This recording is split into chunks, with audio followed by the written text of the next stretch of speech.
ఇన్‌స్టాలో ఎక్కడ చూసినా ఆంధ్రాస్ లార్జెస్ట్ రెస్టారెంట్. రాయుడు గారు, పాపాయి నాయనమ్మ, ప్రాన్స్ ఏవేవో చికెన్ నల్లవేపుడు ఇవే రీల్స్ వస్తున్నాయండి. మీకు ఎంతవరకు వస్తున్నాయో లేదో నాకు తెలీదు. ఇంక ఇలా కాదని చూసి నేను అది తెల్లి తిందాము అంటే అది ఎక్కడో రాజమండ్రి దగ్గర ఉందంట. మాలాంటి నాన్ తెలుగు స్టేట్స్లో ఉండేవాళ్ళు ఏం చేయాలి చెప్పండి? రీల్స్ మళ్ళీ వస్తుంటే ఇంక ఇలా కాదని ఆ మేకింగ్ వీడియోస్ అన్నీ చూసేసి బాగా ఒక లిస్ట్ రాసుకున్నాను. కీన్గా అబ్జర్వ్ చేసి వీళ్ళు ఏమేమి వేస్తున్నారు, ఎలా చేస్తున్నారు అని ఒక ఐడియాకి వచ్చాను అనమాట. ఆయన వీడియోస్లో చూపించినట్టే స్పైసెస్, ఇంకా పెరుగు, ఇంకా వాటిలో కొన్ని ఇంగ్రీడియంట్స్ వేస్తున్నారు. అవన్నీ చూసి వేసేసి మ్యారినేట్ చేసి పక్కన పెట్టేసా కాసేపు.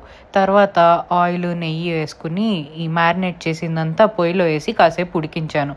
కొంచెం ఉడికించిన తర్వాత బాస్మతి రైస్లో కొబ్బరి పాలు వేసుకుని కలుపుకుని ఈ చికెన్లో కాసేపు ఉడికించాను. ఒక 50-60% అట్లా అయ్యాక దమ్ పెట్టేసా మొత్తాన్ని.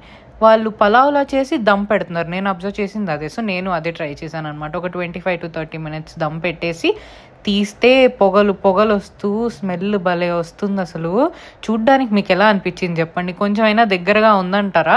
రాయుడు గారి మటన్ దమ్ బిర్యానీ వాళ్ళది. నేను అదే చికెన్తో ట్రై చేశాను. నాకైతే దగ్గరగా వచ్చిందని అనిపిస్తుంది.